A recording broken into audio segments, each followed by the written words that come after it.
Hingga saat ini, mungkin banyak masyarakat yang belum sadar tentang bahaya yang mengintai di zona sesar Lembang. Masih banyak yang berkata ini hoax, nyari konten, dan lain-lain.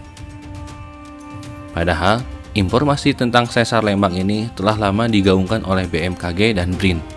Bahkan, sesar Lembang ini sudah diteliti sejak zaman Belanda. Sesar Lembang ini adalah sesar aktif yang berpotensi menimbulkan bencana gempa dengan kekuatan 6 hingga 7 magnitudo. Kita bayangkan, gempa Cianjur dengan skala 5,6 bisa sangat merusak. Potensi kerusakan gempa sesar Lembang ini bisa berkali-kali lipat dari gempa Cianjur. Bukan hanya kota Bandung saja, tapi Cimahi, Padalarang, hingga Jatinangor bisa terkena dampak gempanya. Teman-teman, pada video kali ini kita akan mengkaji kembali potensi ancaman sesar Lembang untuk seluruh Bandung dan sekitarnya. Yuk, mari kita simak.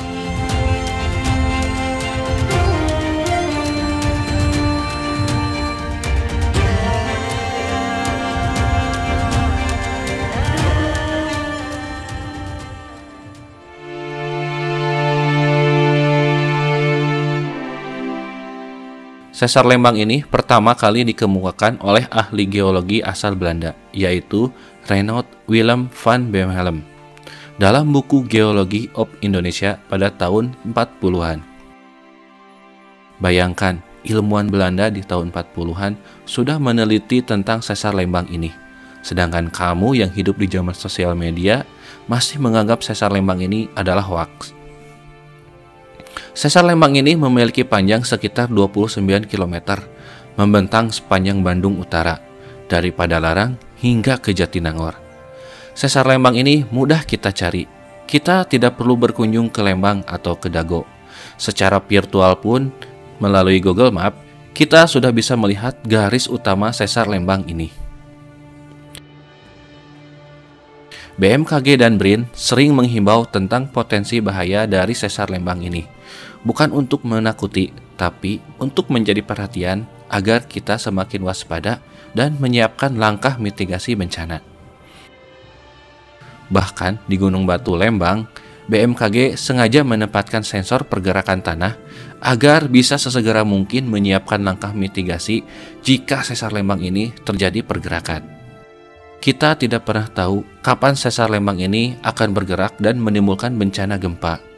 Tapi, dengan langkah mitigasi sedini mungkin, potensi kerusakan dan korban jiwa mungkin bisa diminimalisir.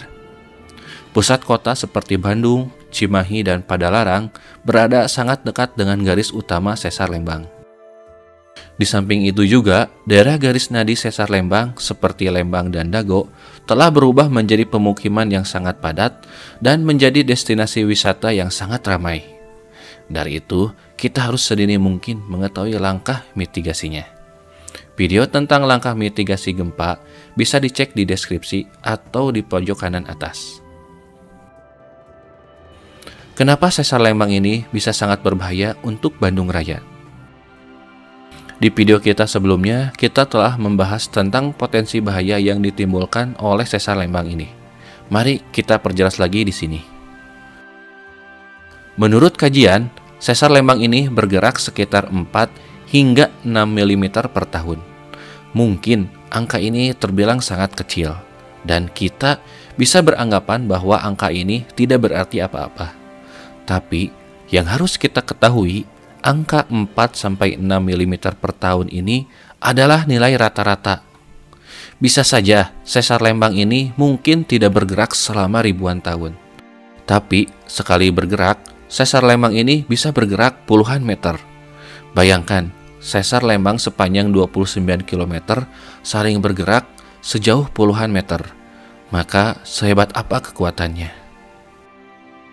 Menurut beberapa penelitian dan simulasi yang dilakukan oleh BMKG dan BRIN, sesar Lembang ini berpotensi menyebabkan gempa 6 hingga 7 magnitudo. Sebagai informasi, gempa skala 6 hingga 6,9 bisa menyebabkan banyak kerusakan di daerah yang sangat padat penduduk. Sedangkan 7 hingga 7,9 magnitudo tergolong gempa yang sangat besar, yang bisa menyebabkan banyak kerusakan serius dengan radius puluhan kilometer. Tapi, yang membuat sesar Lembang semakin mengancam untuk Bandung bukan karena kekuatan gempa 7 magnitudonya, tapi karena ada faktor penguatan gempa yang ada di seluruh cekungan Bandung atau Bandung Raya sekarang. Seperti yang kita ketahui, di zaman purba, Bandung adalah sebuah danau yang sangat besar, yang kemudian perlahan mengering dan kemudian menjadi kota besar yang ditempati oleh jutaan orang seperti sekarang. Ulasan tentang Danau Purba Bandung ini bisa disimak, linknya kita cantumkan di deskripsi atau pojok kanan atas. Secara geologi, wilayah cekungan Bandung tersusun atas lapisan endapan Danau Purba yang rentan terhadap resiko gempa bumi. Lapisan ini berada jauh di bawah tanah Bandung. Lapisan ini adalah lapisan tanah lunak yang merupakan sisa dari endapan Danau Purba Bandung yang didominasi oleh endapan lumpur organik. Menurut penelitian, di beberapa daerah Bandung, lapisan tanah lunak ini bahkan mencapai hingga kedalaman 30 meter. Di Gede Bage contohnya.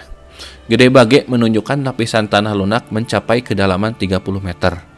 Kandungan air yang sangat tinggi mencapai lebih dari 200%. Nilai angka pori lebih besar dari angka 4. Dari itu, kondisi tanah Gede Bage memiliki rongga yang besar sehingga tanah cenderung bersifat sangat kompresibel.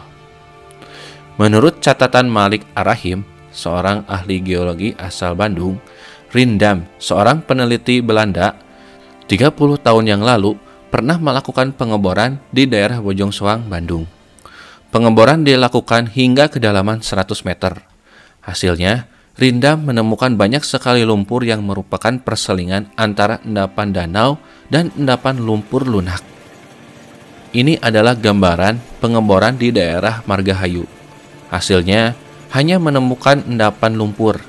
Bahkan hingga kedalaman 30 meter pun belum ditemukan lapisan padat. Lalu, apa hubungannya endapan tanah lunak Bandung ini dengan sesar Lembang? Masalah muncul ketika gempa dengan kekuatan yang sangat besar membuat efek goncangan yang lebih hebat dari kekuatan awal. Semua terjadi karena amplifikasi gempa. Amplifikasi merupakan perbesaran gelombang seismik yang terjadi akibat adanya perbedaan yang signifikan antar lapisan.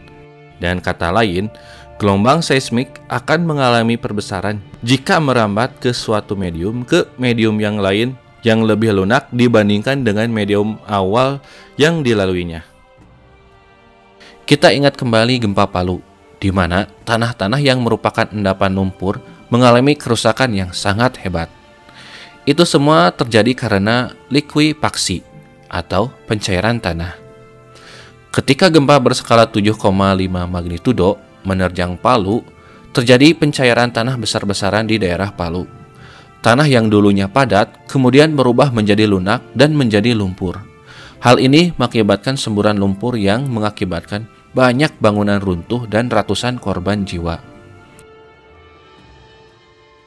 Dari faktor lapisan tanah lunak Bandung inilah yang bisa menyebabkan jika terjadi gempa besar akibat sesar Lembang, maka kekuatan gempa itu akan berkali-kali lipat, bahkan lebih besar dari daerah yang berada di daerah Lembang itu sendiri.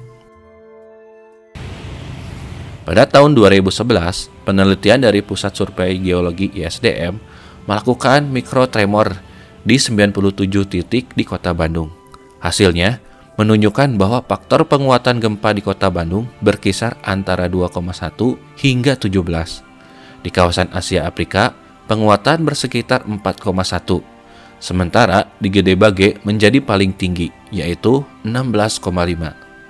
Artinya, meski sama-sama dihantam guncangan gempa 6,8 magnitudo, efek goncangan gempa di Gede Bage sebesar 16 kali lebih besar ketimbang yang dialami di Lembang.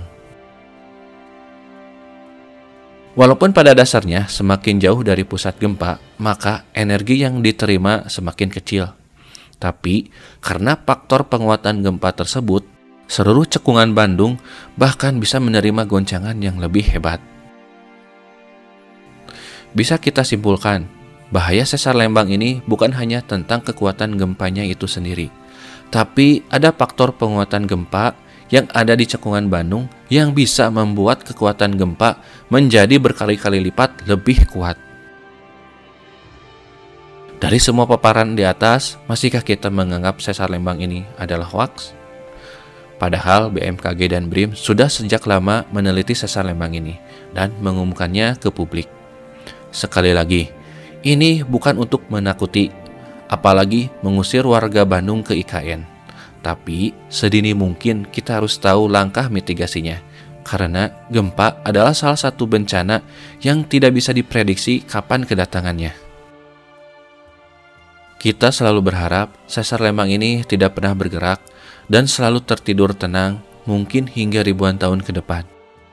Semoga Tuhan selalu melindungi kita dari segala macam bencana, untuk hari ini, esok, dan selamanya.